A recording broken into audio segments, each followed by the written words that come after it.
Okay. Hello, everybody. It's Chapo. We're back. I guess since the last time you heard from us, things have gotten even more intense here in this country and the city we live in. New York is now currently under not just an unofficial quarantine, but now is under an official curfew following 3 nights of continuing protests following the killing of George Floyd, which have now spread to virtually every city in this country. And, you know, we were talking about this before, and it's hard to find a historical analog for this level of protest in this country against the police. And since, I don't know, probably 1968 after the King assassination, it's hard to find analogs for what's going on here in this country. But I think we should just start listing off, what has happened over the last couple days. I mean, I'm just looking here. New York has been declared, under a curfew. Many other major cities are. Another man in Louisville, Kentucky, was shot and killed by the police today during a protest. David McAddy. We know from leaked audio today that Trump was on a conference call with state governors, demanding that they crack down even harder. And, i.e., respond to protests about police violence and brutality with more police violence and brutality. I don't know where to begin. I just, other than to say, when things like this are discussed or talked about in the media or by politicians, and they talk about, violence spreading or these protests turning violent, or that there's some sort of threat to public safety. What they should be talking about is the police entirely, because at every single level, from what I've seen, it is the police who are causing violence, and they are the threat to public safety. There is nothing about these protesters, even if you include vandalism or looting or destruction of property, that would justify this kind of police response. We've all seen, either with our own eyes or through videos, just images of cops pushing an old man with a cane into the ground, pepper spraying children, firing rubber bullets, tear gas, just wading into crowds of people with batons who are otherwise had their hands up. I guess the thing I can't stop thinking about is, obviously that this all exploded in a moment when I was already thinking I guess everyone's just sort of half decided that quarantine is people are sort of going to half-ass it, or it just can't go on any longer. And now this is the thing where it's just quarantine's over now. We've shifted into an even newer paradigm now.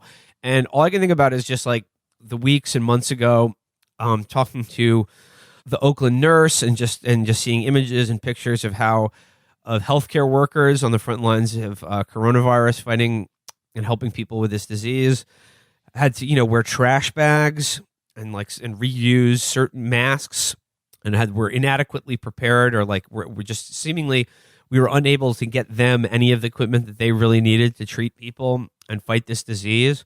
And then thinking about what I've seen over the last couple of days of just a phalanx of riot police in every city that are geared out, just kitted out top to bottom with all the equipment, gas masks, and safety equipment that they need to be protected from protesters in the streets. And I think it really just kind of lays bare at the end of the day, where all the money in our society goes, who's it for, and who it's there to protect. And it's not us. It certainly isn't nurses or doctors or healthcare workers. It's riot cops. That's, yeah. Well, yeah, like so many things in America, it's a case of the victors winning and winning clearly and being angry about it.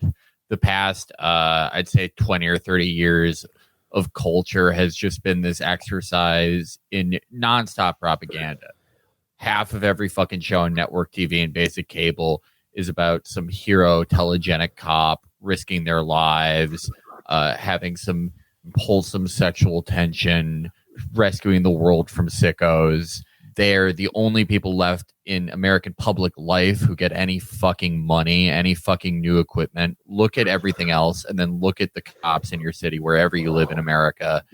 And still, they're not even happy about that. They are still the victims of the world.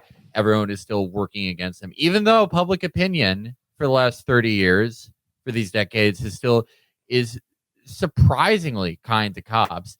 They are just the greatest victims of the world. It's not even like they get paid shit. They get comparatively great salaries for public employees. They are never lacking for equipment or anything. They're the only people who, during Corona, their budgets have grown steadily still, while everything else is getting fucking cut and shredded through the meat grinder of austerity. And they just become more bitter and angrier and more violent. Yeah, just like in your town or city, just think how shitty the infrastructure, or like how bad like the subways have gotten, or just like how shitty everything is at like every level, or how it's gotten, or how nothing gets fixed or is old or like needs to be replaced. And then just look at what the cops are like. Look at this shit they have. Like, I mean, there's been like how many helicopters do they have? How many fucking tanks? And like I said, they seem to have all the shields, masks, and fucking gear that they need to protect themselves from, people with their hands in the air walking in the street in a downtown area. And everything else sucks. And I just can't help but feel that like this is like, as the sort of like cordon of who is a citizen, or like who owns anything, or who is really protected by the state, just gets like tightened and tightened and tightened. It's like the police are the ones like making that cordon. And that's why, again, in the midst of like where everything else is getting slashed, the state budgets are getting, destroyed by coronavirus, everything's being cut, they're being given more and more money. Because like that is the function of state that is left, that the government cares about and wants to do. Like that is the function that they're willing to preserve and pay for, is using the cops to like I said, sort of like cordon off a smaller and smaller area of who is protected or who is supported, or what even the state can do, like as a state, like what its responsibilities are. And it's like protect the Chipotles of like made downtown urban areas, and shoot rubber bullets at fucking people in the street. Well, part of it is because it's the reason it's the only public service that gets any funding is because it's the only public service that the wealthy still require, that has not been basically privatized for them by virtue of their wealth and their ability to create parallel infrastructure for their own parallel healthcare systems, parallel everything, transportation, compounds. But the function of security is still necessary to maintain whatever passive income streams that they have. So that's the last remaining public service that they still need. And so, surprise, surprise, it's the last one that actually gets any money behind it. Although we'll see how long that lasts. I mean, if we are going to talk about bright spots in this past weekend, I mean, in Minneapolis, you have seen Minneapolis Public Schools and U of M cut their contracts with MPD. I mean, that's a drop in the bucket for what is needed to really take the boot off of the back of people's skulls, but that is somewhat encouraging. Just going to Matt's point of see how long that lasts. I mean, I can think of another bright spot of some like small acts of like solidarity, like here in New York, where like the unionized bus drivers refuse to drive people to central booking or prison. After they kettled and rounded up a bunch of protesters, there were bus drivers who refused to drive the bus to where they were going to be held or taken to. So that's good. But I just like, like on the previous episode we did, where I brought up Matt and I's conversation with Vincent Bevins about, like the right-wing coup and genocide in Indonesia, but like not to directly compare like what's going on in America to that, but like just the idea of, like he said, like accusing the people you're attacking of doing the thing you're doing, or creating some sort of inciting incident to do what you've always wanted to do. And then and then essentially making it so in every media account or official statement, it seems like you're the victim. So in like the imagination of a public that's like, scared or confused or like doesn't know what to do, like it seems justified in some sick way. but also what he spoke about, like living in a country where like power is totally in the open. It's like it's seen in a way that's like really ugly, and like you can't lie to yourself about it, and you either sort of like become complicit in it because you don't want to be the one on the other end of that, gun, be it firing rubber bullets or real ones, or not, And I just think like Matt, like years ago when you just talked about like the metaphor of like the T-800. Like the flesh just like being ripped and melting off of it, and what's being left is just this like the gleaming red eyes of this like steel skull just looking at us. I mean, it was what was it, a month ago that a U.S. senator, when asked, hey, you know how like 40% of people don't have jobs, and you gave people a $1,200 check, and you got any other plans? People really need stuff, and he said, people in hell need ice water. So. And that's what we have been living with is the slow, steady realization that the only remaining ability that the state has, the only remaining function, because it sure as shit can't protect people from a viral outbreak. It can't provide a safety net in the event of an economic collapse. And it sure as shit can't handle both at once, but it can put a fucking knee on your neck until you die if you are in the wrong place and they're pissed at you. And speaking to the point of projection, on the first night of protests in Minneapolis, the exact thing happened that happened in Ferguson, which is you had a peaceful protest that was met with rubber bullets and pepper balls and all that shit. And then the next night, people got violent because they were taught to do that by the police. The police saying, "We are not going to respect you. We're not going to respect your right to protest or dissent from this. We're going to punish you for having the temerity to do so," which really does very quickly reduce your options if you don't want to just go back home, because what are you going to go back to? I mean, my God, something like 30% of poor people in this country who had a job lost it in the last month. What the fuck are you supposed to do? There's an article that I was thinking of. I think it's just called Authoritarian Neoliberalism by this guy, Ian Bruth. His argument is that we spent a lot of time sort of framing this era of capitalism as sort of, markets run amok and, the absence of the state and, markets replacing the state and all that. But his argument is like, that's not actually true at all. One of the differences between now and say like sort of, earlier forms of capitalism is that the state we have a state that does plan tons of things. It just only creates the conditions that, nurture and encourage certain markets. So you couldn't say that like we have like a, some sort of libertarian free market, ideal or anything operating now, because the state is very functional when it comes to stuff like arming the police or facilitating think tanks and NGOs as sort of extra governmental governments. What we have is actually a very complicated, very authoritative, very orchestrated political system. This isn't just, everything is run amok. Like, it's very much by design. I don't know. It just made me think of that article where it's like, we spend all this time sort of thinking of the boogeyman of sort of, free market libertarianism and things like that. And it's like, no, like everything is pretty planned. We're just planning and encouraging truly terrible things. Looking at all this and what we've been seeing in sort of like people's reactions to it, particularly in the political sphere, it seems like both Republicans and Democrats have really sort of coalesced around this line that like it's just like there's some outside factor that's causing all of this, and it just choose your boogeyman there, and or like it's just like there's something to explain this other than like the people doing it. And I guess for like the Republicans, obviously, it's like if you're like a MAGA person, it's George Soros, it's Antifa, and Trump just declared that Antifa is a terrorist organization. And then I guess like if you're the Democrats, It's sort of like it's outside agitators or like sort of white anarchists or brocialists or whatever who are like causing the violence that's like leading to a worse crackdown and sort of hijacking these protests.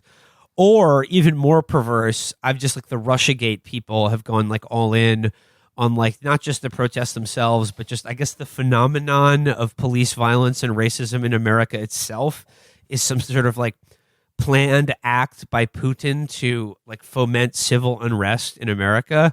And I was just like, what are is the FSB like training these cops themselves and then hiring them? One guy claimed that, yeah. Yes. So like, so that would mean the Minnesota PD. That would mean Amy Klobuchar is also complicit in this by she had the guy who did this killing in her sight and didn't prosecute him. I've been thinking a lot about like the white anarchist thing because that seems to be the settled thing. Like, did you see the mayor of Seattle speak out against white men while also claiming that the Seattle PD turned off their body cams because they're against surveillance states? Give this woman a fucking award for just being the worst piece of shit, for just combining all of it. Like, amazing. But I mean, the thing that's so, yeah, I mean, like, I'm sure there are cases in all protests, like throughout like recent history, all the time of like individual, like, yeah, fucking goofy guys pretending to be whatever, committing property damage against like, family-owned businesses and stuff. And there are videos of like black protesters, white protesters being like, hey, fucking stop that. But if you look at these protests and these riots and the scale of them, how many of those guys in America do you think there are? How fucking organized do you think there are? And also, like, to get in the liberal mindset of where you're convinced just everything about this past weekend that you think is bad optics is them. You think it's bad because they cause property damage and that causes a state overreaction. Well, what did a goofy white anarchist flag down George Chauvin before he fucking killed George Floyd? Because this shit happens regardless. Even if you had 100 fucking videos of just noodle-armed fucking morons that you could point to. You're amorphous white anarchist. It's everywhere. These abuses are still happening regardless. They're still killing fucking poor people. They're still killing black people all the fucking time, regardless of this. The state reaction happens regardless. It's just a way to have a different thing to talk about. It's a way to have it so you don't have to deliver anything to people at all. I think people get caught up trying to obsess over like who is doing what and what is justifiable and what is a legitimate this and what is an illegitimate that on both like the left and the right. And I think that's really wrong-headed because like one, there's never ever been like a large protest in a major city that didn't have like police embedded in it. Like that's just going to happen. Two, there's never ever been a major protest in a major city that didn't have like idiot cranks in it. And the idea that you're going to go through and be like, well, if you're trying to figure out what you can justify or try to justify everything bar none or whatever, it doesn't make any sense to even think about it that way. It doesn't even make sense. People keep talking about like support the riots, support looting, don't support the riots, don't support looting, support riots, don't support looting. Like it's just like what combination or permutation that this is. But the thing about like riots and looting is that they are not something, no matter who instigates them, they are not something that, well, I guess they can be when the cops instigate them, but they're not something that are sort of like planned as some kind of a strategy. Right. They're a response to something. So saying like, oh, they're good, oh, they're bad, that's just like saying like boiling water is good or bad. It's like, look, the water gets to a certain temperature and it will fucking boil. Yeah.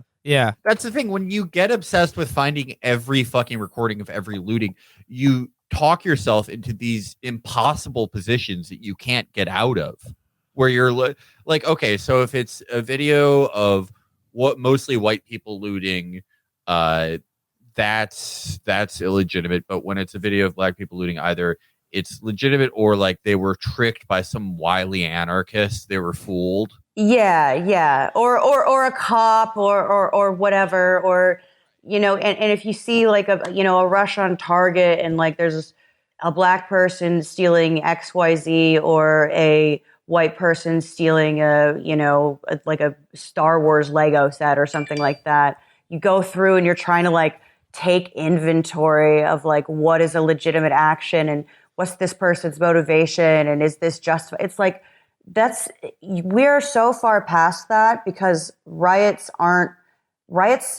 and looting erupts. Yeah, and it's not like a planned thing. So don't get caught up. This isn't a tactic or a strategy. That's not how it happens. Just don't even worry about like this is outside moral endorsement or condemnation. This is what happens to people when they are faced with unbelievable cruelty and oppression, is that eventually this shit explodes. Yeah. So going through the actual event of it and trying to figure out, like what is good, what is bad, like that completely misses the point, is that this is the result of something. This is not some kind of like activist agenda. This is like an eruption of like pain and suffering. Yeah, and also, like, I mean, just to reiterate it, like, also don't worry about it because it's not a threat to public safety. Like, it's like these people are not going house to house, like murdering people or like destroying people's homes or whatever. It's like vandalism of police cars or like looting a Target and like, or like maybe some small businesses get damaged. Like, to reiterate what I said at the beginning, the threat to public safety is the presence of the police. And as Matt said, like, there, like, another reason you can't get too caught up in this is because, like, there will never ever be a protest like these in which anyone will say, "Oh, like they're doing it the right way," or like these people did it the right way, or it's like they should have done this or X, Y, or that, or like why don't these people? Oh, like they're harming their own communities, and then like then they go to like the other neighborhood, and then they're like, oh, like this is horrible, like they're destroying our stores or whatever. Like it's never going to be considered like I said, when peaceful protest itself is met with tear gas, batons, rubber bullets, and even more police violence and brutality, this is an inevitability, and it may even be a necessity. But yeah, like it is not a threat to public safety. Like the public, the people in the streets, like they are threatened by the police and the people they serve and our elected representatives. Like that is the threat, is these cops and their fucking riot gear and tear gas and guns and batons and fucking everything. The most infuriating thing to me has been that rioting is seen as like a deliberate, planned, strategic act by people, whereas conscious responses by the state, collective punishment, like in Chicago, suspending Chicago public schools meal distribution, which is already just like a fucking pitiful, austere replacement for what should actually be in place. And testing sites in Los Angeles that Garcetti suspended, these collective punishments for people, those are just seen as natural consequences. That's just what your nice Democratic mayor or governor does to you as a biological response to rioting, which is always planned and done in order to what? To harm everyone? Right. Right. It's like there's a bunch of people in front of like a diagram being like, a city diagram being like, and this is the cop car we're going to set on fire. And this is it's like, for fuck's sake, like, don't you understand? Like, it's not a spontaneous outburst in the sense that like people just pop it, but it is an organic outburst. It's a chemical reaction. It's human behavior.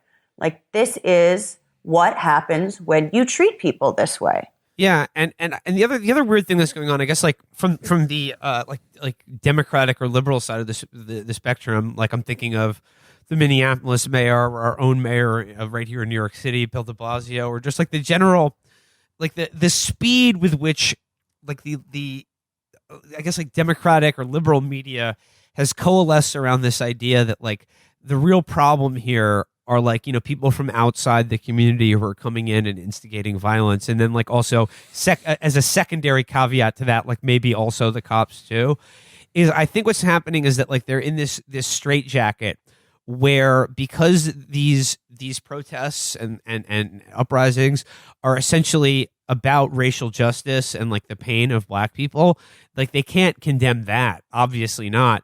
But I think they've realized that it might help Trump in the election. So they have to have like a reason or an excuse for why they are now going to be in charge of managing the crackdown on it. Because it's like, that's the thing. It's just like, we know what Trump and the Republicans are saying. Like Tom Cotton was just listing off like military units he wanted to deploy in America right now to, in his words, show no quarter to the protesters, i.e. killing them. Trump, on this call with the governor, says that, you need to send people away for 10 years for doing this. And then like, the violence will go away. He said, of course, we will activate Bill Barr and we will activate him strongly. They're just keeping this fat old man in states. It's like Democratic man. Yeah. Breaking out.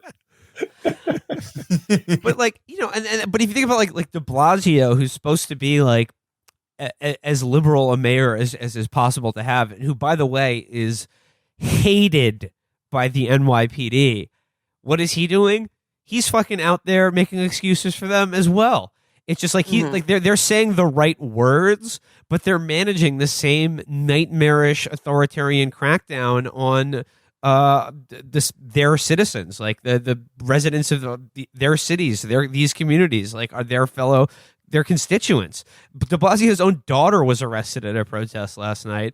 And by the way, when I was thinking of De Bungler, he's out there handling this about as badly as you could imagine, but still trying to say the right words. A couple of years ago, it came out that the NYPD's like personal forums in which cops talk to each other, some of those chats were leaked, and they were like among themselves talking and joking openly about killing his family, Mayor de Blasio, and he's still out there fucking kissing their ass. And like I said, when you think about that and these budgets and shit, like they're like, they could not be getting more fucking money from state and city budgets right now. And it's just like, it's frightening to think. It's like, think of it as a sign of like, well, who's really in control of city government? And I mean, who's really in control of especially a big city like New York is the fucking developers and real estate companies, because the last safe resort for investment in the last 10 years in the world basically has been urban real estate. And so these cities just exist to sink money into for the global elite to like keep it so that they can get it later. And that necessitates a robust police system to maintain those property values. And so that means that the cops are way more in charge of the city, way more connected to the actual like mechanisms of power in the city than the fucking mayor or any elected official is. They're basically mascots. Okay, here's another thing. I mean, talking about like the political response and just like the perversity of we need to defeat this at the ballot box. Just a few comments from Joe Biden today. Speaking overall about what's going on, he says here, speaking of police training, he said, instead of standing there and teaching a cop when there's an unarmed person coming at him with a knife or something, to shoot him in the leg instead of the heart is a very different thing. Fucking God, dude. I think we're going to be okay, guys. Don't worry about it. This is... Yeah, like this is the way to stop this right-wing authoritarian nightmare we're living in. Is the Democrats, who will, of course, they'll say the word "the community" and then suggest that the police just shoot you in the leg instead of the head when you're protesting. Well, I mean, yeah. What do you say? It all seems quite inadequate. I'm just imagining these just ham-fingered cops trying to learn how to like do trick shots on people, like bouncing bullets off the pavement or something. Yeah, they literally can't shoot anyway. Yeah, like they can't get their fingers to the fucking trigger guard. I mean, the interesting. I was thinking about this with Biden, and it is true. He is, in terms of like what people actually need, what people in this country actually deserve. He is woefully unequipped in every way, both in the way that his brain is just like it's a piece of linoleum with dried dog cum on it.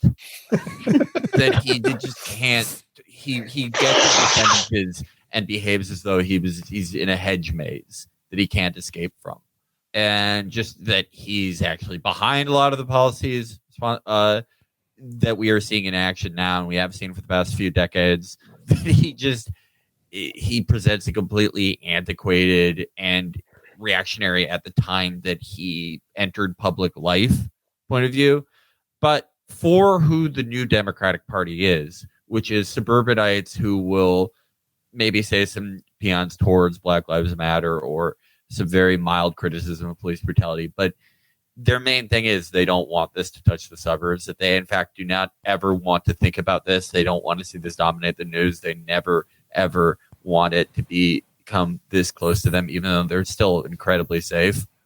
Biden is electorally the man for this moment, at least for the Democratic Party. We'll see how it plays nationally. But and ultimately, they have just these stupid, like, identitarian and kumbaya and all of this, like, solutions: more women cops, more black cops. Like, they have the fucking basically sensitivity trainings, and it's like, why do you think people become cops? Yeah. Like, yeah.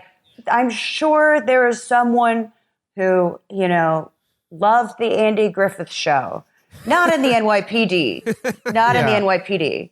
I'm sure that person, I'm sure there's a sweet, naive young man who, I'm going to be one of the good ones or whatever. But the attractive part of being a cop, like, it is a self-selecting career for psychos. Yeah, and then if you are the nice... Yeah, if you are the nice cop, like, literally you go to jail, by the way, for, like, reporting on police brutality, which has happened multiple times. Oh, like, police whistleblowers get bad things happen to them. Yeah, they get killed by other cops. They literally get killed by other cops. And just the sense that, like, well, why don't we take away the thing that makes that job attractive to psychopaths entirely? Like, the thing where you get to kill people and get away with it. Starting with guns is probably a pretty good... Disarming the police is a pretty good early fucking reform. I know. Like, Amber, I was just, thinking about all this because, like, eventually this is going to die down. And then, like, the question is, like, what are we left with then? Like, what will have been accomplished? And, like, I think people at a certain level are realizing that, like, there are no real reforms to, like, policing in this country, like, as we've seen, because this has been going on for years now. We've had the good president preside over similar things happening, and nothing's changed. And if anything, it's gotten worse. And I think if there's, like, a short-term demand to come out of this, it has got to be starting with a massive disinvestment from, like, state security apparatuses, and, like, put all of that money back into the budget that they would otherwise be spending to, like, settle lawsuits with people that they've killed or fucking beaten up, and put that money back into the fucking cities and these towns and states themselves. But then first and foremost, as you said, take their fucking guns away. Number one, first and foremost. Then massively cut back on their budgets and staffing too. I'm sorry. There are countries that have police forces that are not armed. Like, and I know they're like, well, America has so many guns. Actually, like, gun control has been pretty effective, like, in New York City. So the idea that, like, they're just going to be gunning down cops is, like, completely fucking insane. There aren't, like, a million guns just floating around anyway. And, like, whatever. I think in Ireland they keep a gun in the trunk or whatever, but they don't walk around. Don't quote me on that one. But they don't walk around strapped. Like, literally walking around with a gun strapped to you changes your entire attitude towards the people around you. That's just, you have a murder weapon on you. Yeah. Like, it's a part of your toolkit of daily use. That is insane. And it further just inculcates this mentality that like cops hate everyone who's not a cop. They think of them as weaker than them or a threat to them. And this whole, like the community, like the neighborhoods that they work in, or like the what their job entails, it becomes more and more like a military occupation. And like I think that's what we're seeing with like these tactics of like, sending in the tanks to protect like the sort of rich like urban cores and like the property that's owned there from people. Policing itself is going to become more and more like the Iraq or something, where there's just like an army holding a kind of city center and like sort of patrolling out from these kind of green zones to terrorize the local populations of these places. And like the first and foremost, like that begins with the cop and the gun that they carry. And I'm sorry, like you could have like quote unquote law enforcement and public safety carried out by people who are not armed with a lethal weapon all of the time. It would make the job. Maybe not everything involves calling the police. And it would like there's certain things that like you can deal with without the fucking police. But you would need some sort of public sector with other jobs than cop to exist. You would need aren't. Yeah. You would need basically like if you had like say a social work concern, we would need a social work like force essentially. Yeah. Like if you had concern about like a child was being abused or neglected or domestic thing, you should be able to call someone who isn't like armed to the fucking teeth, because to a man with a hammer, like Jesus Christ. Yes, we give here's a compromise. We give the social workers crossbows though, so they could they get tasers. Yes. So the other really weird thing, I mean, just going back to this idea of like, it seems to be like this gelling consensus about how like the black people in these communities have like a right to demonstrate like their pain and anger about what's happened, but it's like it's these white anarchists or like rich kids who are coming in and causing problems. It just seems to be like there's this weird thing where like they want like sort of like racially segregated protests, or that like white protesters are like inherently suspicious, like in a need to or a quite justifiable desire to demonstrate like solidarity and like shared humanity with like our fellow citizens and neighbors and things like that like there's something inherently suspicious about sort of cross-racial solidarity around an issue that is for the most part a black issue. Like, I mean, police brutality. They're liberals. Well, first of all, it's not either. Like, it is disproportionately a black issue, but like, God knows the police shoot like fucking white meth heads in the middle of nowhere, homeless people, mentally ill people. Like, police just fucking shoot people. Yeah. Like, it's not just that it is not only a black issue. It's like the idea that, there should be like no like cross-racial solidarity is very part and parcel to their kind of stay in your lane idea of like intersectionality and identity politics and all of these things, where it's like, well, really, they can speak for themselves. And it's like, actually, this is like one situation where you are just clearly indicating that you are willing to let black people hang out to dry. Yeah. And also, it totally undermines the most important element of like, I agree completely that there's that trying to put moral values on different elements of these uprisings is absurd, because they were spontaneous. I mean, sure, were there police provocations involved? Probably. Are there adventurous weirdos showing up? Sure. Are there guys in hula shirts for some reason? Probably. But all of that attempt to like find the hidden hand is a reflection of the basic discomfort people have with the implication of this is something that just happened. Well, and yeah, now it's happening. But if it's going to mean anything, if it's going to be the beginning or a part of a process that builds up meaningful capacity to oppose not just police violence, but the system that police violence protects, then these protests are going to have to involve way more than just black people, and that in the process of the protesting, the hope and the chance here is that that very act creates new connections that didn't exist beforehand, and new strategies, new tactics, new organizing forms that then can become part of whatever movement is going to come after this. And Matt, to your point about that everyone is sort of seeking out, like they're looking for the hidden hand behind everything. And if you're like the MAGA QAnon people, the hidden hand is apparently, as I've seen recently, the lead singer of the band The National. And also the guy, who used to host Cash Cab on the Discovery Channel. Yes. Apparently, he's getting work now as a crisis actor. Now that show isn't on TV anymore. And like I said, if you're a Democrat or liberal, we've discussed what sort of hidden vector you're looking for.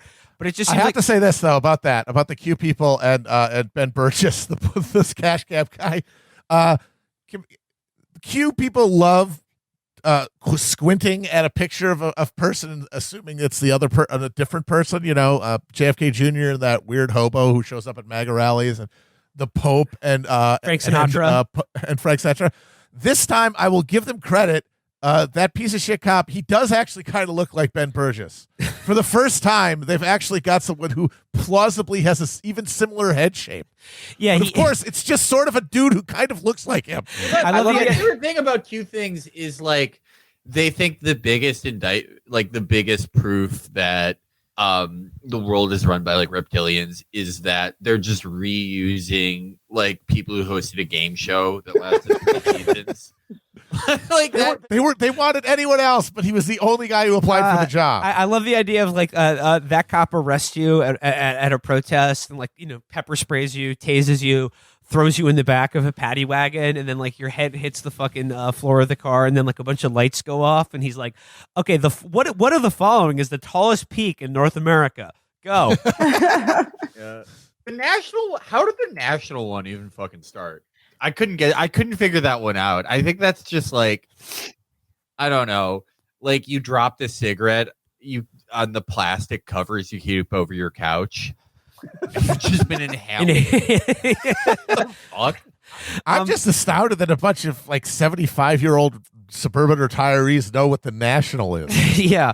Well, that's what like a rich QAnon person. That's what their kid listens to. The National makes music for like guys who own cool $500 jackets and sit in their Audis. So that's like those are the kids of the boat dealers. Going back to my original point about how everyone's looking for this like the hidden hand and influence pulling the strings behind these protests is like they're looking for the hidden hand on both sides of the political spectrum, because the actual hand of like state authority and what it's doing is right in front of your fucking face, balling itself into a fist and slamming it into your face repeatedly.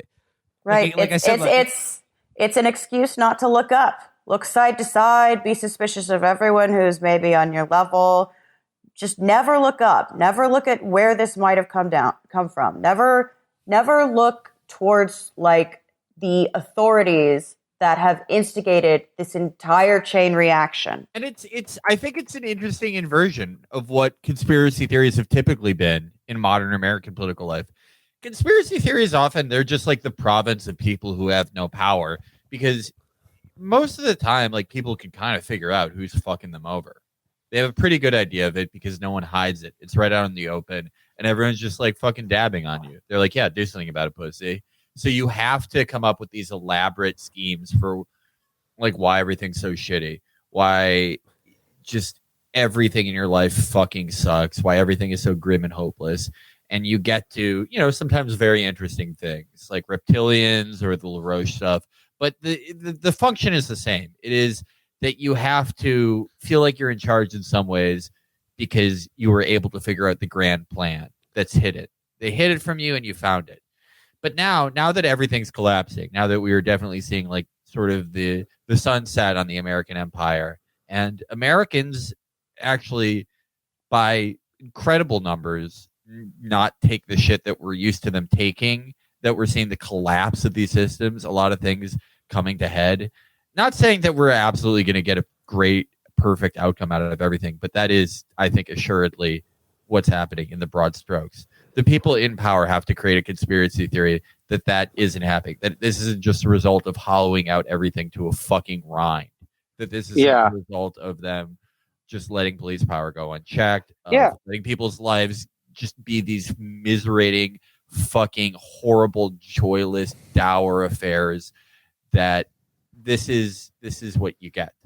Yeah, they're scrambling for an explanation. They're scrambling for an explanation which does not inculcate the system that benefits them. Yeah, and I mean, just to like repeat myself, just a little bit, like just think about like the conditions of the last 3 months, like leading up to this, like in quarantine, where it's just like it could not be more obvious to everyone. It's just like, okay, like, yeah, like we're all going to try to do our best to like shelter in place or like not go outside as much as possible for like public safety measures. Cause like, we have to fight this disease, but it's just like the state itself, like the government is just like, could not more obviously be like uninterested in like saving the life of your grandmother, or giving you even the barest level of like help, even after they've told you can't go to work and have to stay inside and you don't have any money and you've all just lost your jobs. We're gonna give you a check for $1,200 and nothing else.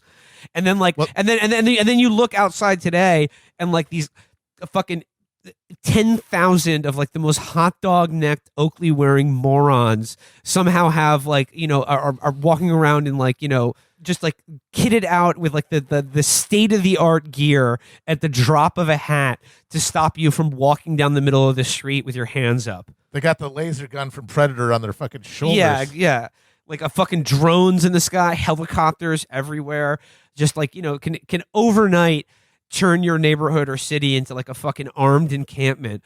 But like it could not be more obvious that they're completely uninterested in giving you like any help or assistance to like just like live or like treat an illness or just fucking have any basic assistance to like live your life under these conditions. Right. You told people like George Floyd, stay inside. Like, sorry, I mean, like maybe you'll get $1,200 if our computer works. Sorry. You should stay inside, though, because we don't have the infrastructure. We don't have the healthcare infrastructure or any other type of infrastructure to actually take care of people. So the only thing we're going to do is we're going to tell you to stay inside. We're going to make cute little graphics for it. Every company that fucking rips you off, that makes products shittier than any other time in your life, things that fall apart, pieces of shit, the few things that we do actually make in this country, they're going to make cute little ads for you about how we're all in this together, even though we're not. And people like George Floyd, they did their part just out of some residual sense of community that the people who are abused in America still have, out of some kindness towards other people. Yes, no, we'll stay inside. We will make sure this disease doesn't spread to immunocompromised and old people and fucking kill them.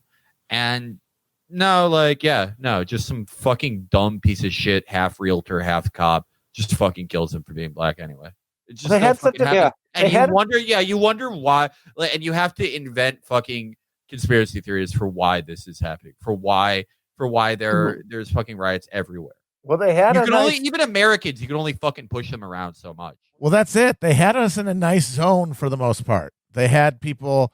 We have these massive military outlays to police to provide a sense of just intimidation at every level. And then, even though things were shitty and getting shittier, there was still a baseline of comfort that most Americans had that gave them an awareness of something to lose.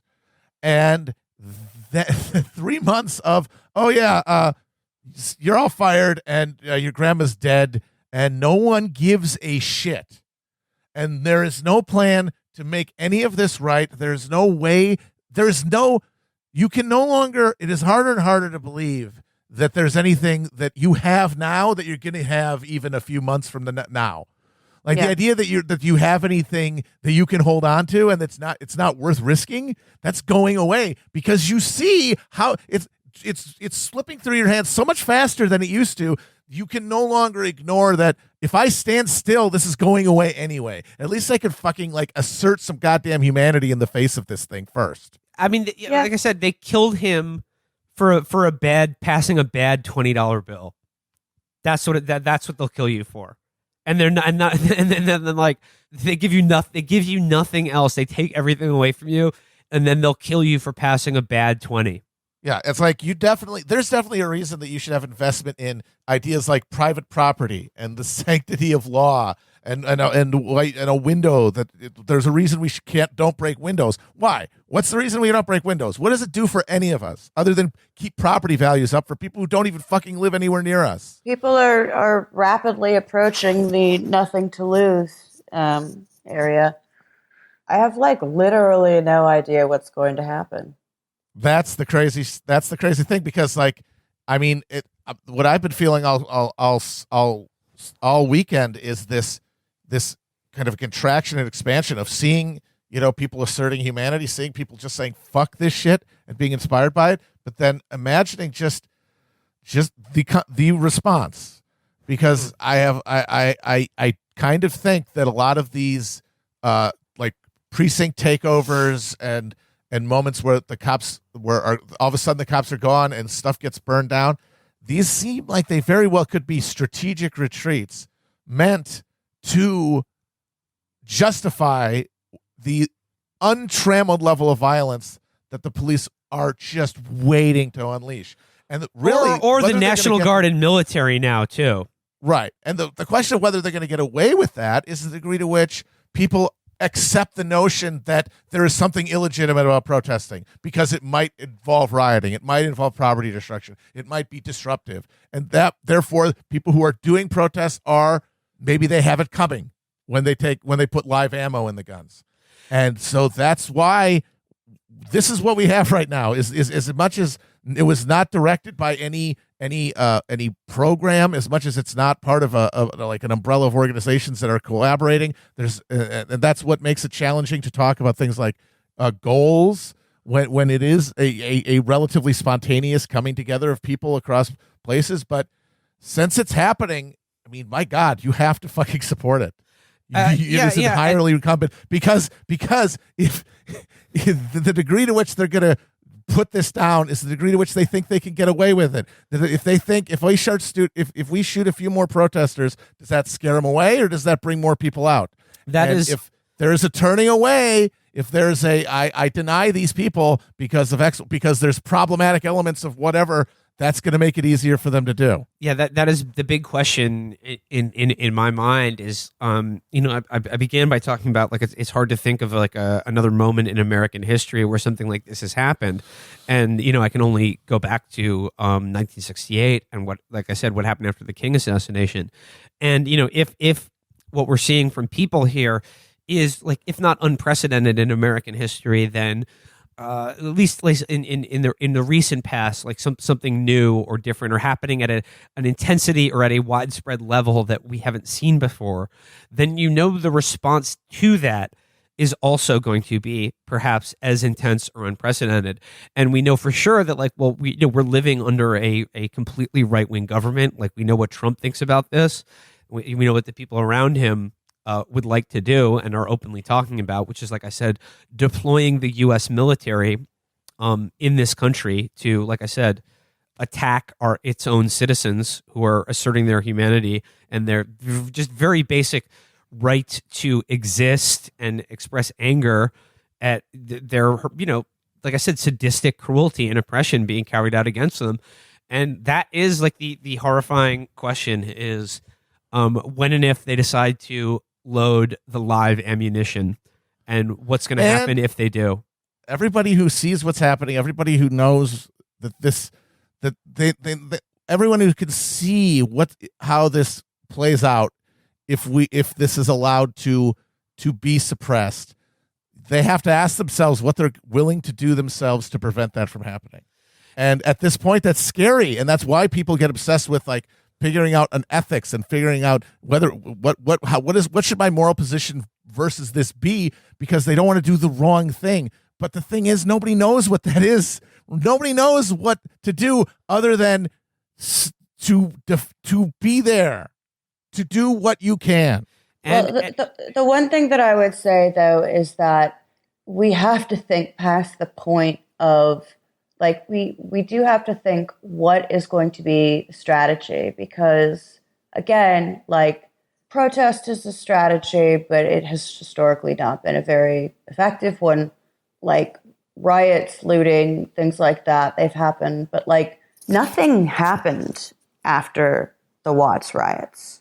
Like nothing good. Yeah. Like they didn't win. It wasn't better for them afterwards. They had a righteous anger it was a rational response. But that is your response to something isn't the same thing as building something. So I just wonder what's going to happen when this stuff dies down. Is everything just going to keep happening again? Like there has to like we should be looking at Watts. I mean, they had a commission afterwards, and they were like, okay, actually, what caused this was high unemployment, not enough housing, poor health care. I mean, they did studies, and they're like, oh, apparently, a whole bunch of other economic and subsequent social issues are contributing to the sort of unrest that produces, that we only notice when it becomes an actual riot. That's the only time people notice. So it was formally acknowledged that this is why this happened, and police violence was the instigating event. But it was the instigating event that was on top of all of these other things that had been building and building and building. So it was formally acknowledged that there were all of these problems, and they're like, this is why this happened. And then they didn't do anything recommended in the report. I think you're right, and I mean, like, yeah, that's what I fear is that what's going to happen is like people are going to get less and less of everything, except for more, bigger and bigger police departments. Because, like I said, and politically, our options are a right wing party that is going to be just openly authoritarian, militaristic, and racist in ginning up this violence and supporting it, and a left wing or Democratic Party that will manage the exact same function of oppression, but in a way that sounds like they're saying the nice words, but essentially are managing the same process that is hoovering up all the money in public good and giving it to like a tiny and tinier group of people. And like I said, cordoning off like who is inside like the American political life or like citizenry and guarding it from the like a bigger and bigger number of people. And like it really, like I said, like what Joe Biden said about like just shoot him in the legs or whatever, or like I said, the nice sounding Democratic mayors who are presiding over these police forces who are doing all of the killing.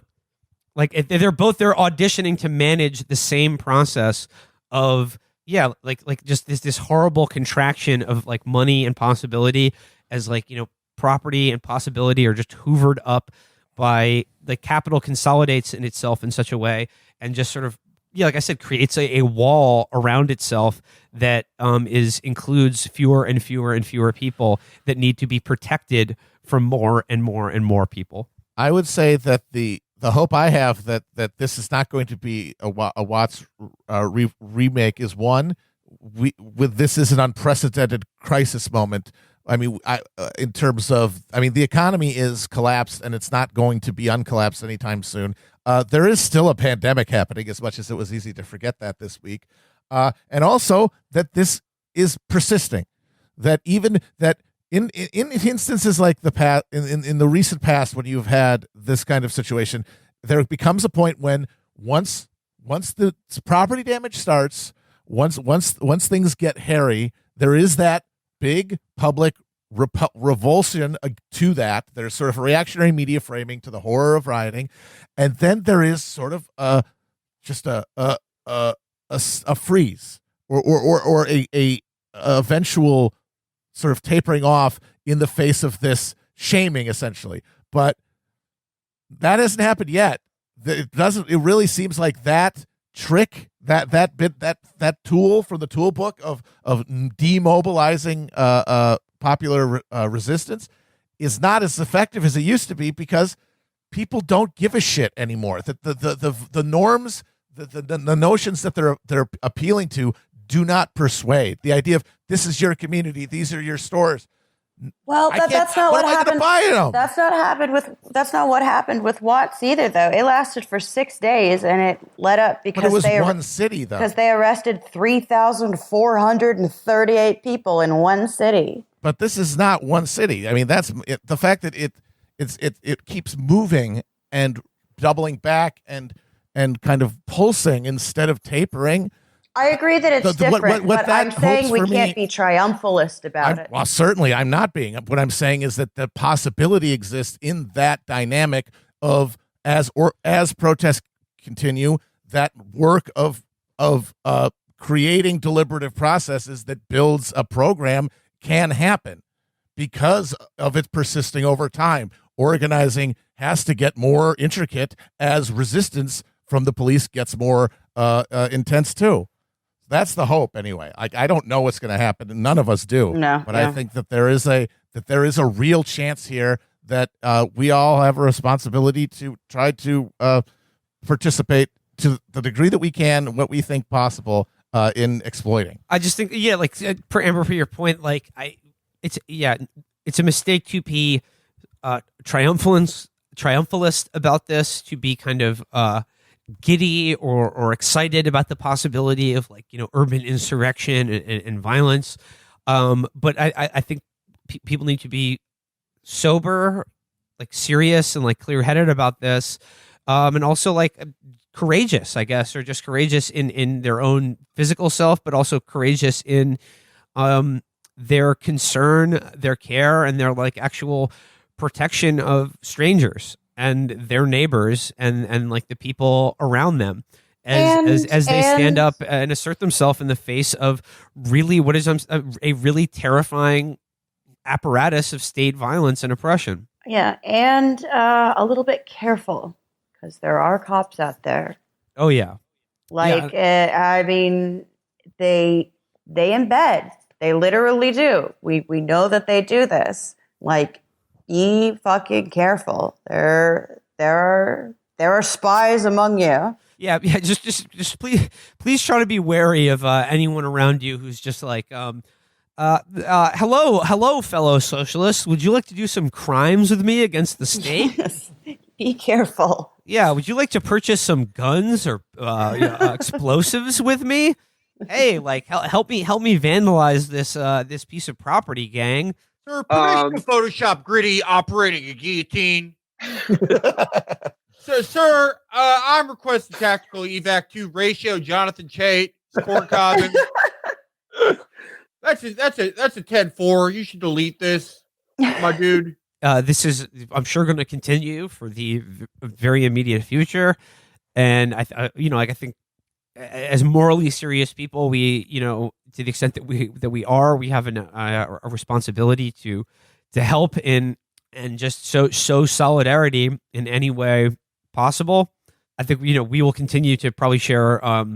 If you're looking to donate money, I think you should try to give to something that's been sort of vetted. But I think the best thing are these kind of big sort of community bail funds that cover a big pool of money that can go to cover anyone where it's needed, rather than individual people or more boutique charities or things like that. I think these bail funds, if you're looking to donate money, if there's a big pot of money out there, I've already given to the Minneapolis one, but now it's basically, the good news, I guess, is that there's probably one in every city now because of how necessary it is. But I think there's one that's also just a much bigger pool that will go to generally anywhere it's needed to bail people out of jail who have been arrested as part of these protests. And then we can find that and link that. Yeah, for sure. But yeah, I think this is a moment that is quite serious, and it is quite sobering, and it's one that demands a certain kind of like I said, courage, individual action, but also kind of patience and serious mindedness about it. As ironic as it is for me to say this, not needing to fire off the most immediate take or wring humor or ironic distance out of this to the extent that that's possible. Well, it's because this is an actual thing that's happening now. A big part of that instinct to to make a moral judgment on a riot or a protest is the fact that we have imbibed completely the idea that politics is about observing events and then having an opinion on them. That is the sum total of politics. And this is, after that horrifying 3-month just bubble of floating around and wondering when the hell the next shoe is dropped, the fucking shoe is hit the goddamn floor. Yeah, we're in a totally new phase now of 2020, which is considering about the cool zone. The 2 or 3 other phases that have happened in just this year. Moving into a new one now is really something, and it is terrifying to a large degree. But I think if you hew close to the people you love and trust, and your own internal compass of morality and or political imagination, like just hew close to that and stay strong in that is like the only really advice that I can say, or that I don't even know if I should be giving any at this point, but I will just say to you, the listener, like please stay safe. Please be serious about this, and like and help other people, and like by doing so you will be helping yourself. So I don't know what else to say about this other than just stay safe, stay careful, and try to think ahead. Think about the long game.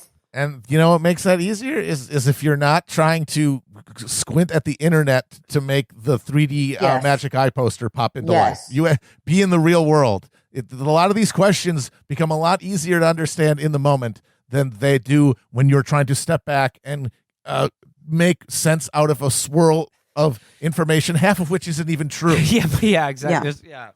Like we people went on Saturday night. People went from 0 to there's a child army in the woods of northern Atlanta in 5 minutes because of a video of one short National Guard guy. I still believe in the child. I believe the child militia is real. I choose to believe. You want to believe in a bunch of husky boys in like Oshkosh Bagosh tactical gear. Yeah. Again, I don't know what more to say about this other than it is horrifying. It is serious, and like just people. Yeah, just please, just be safe and be strong, be brave, I guess, is all I can leave you with. And careful. Courage. Be careful out there. All right. Okay. Well, that's good. but like I said, this will be ongoing, and like I said, we'll be here with you throughout it. So, till next time, like I said, be on the lookout for those community bail funds, or just like any small thing you can do to help.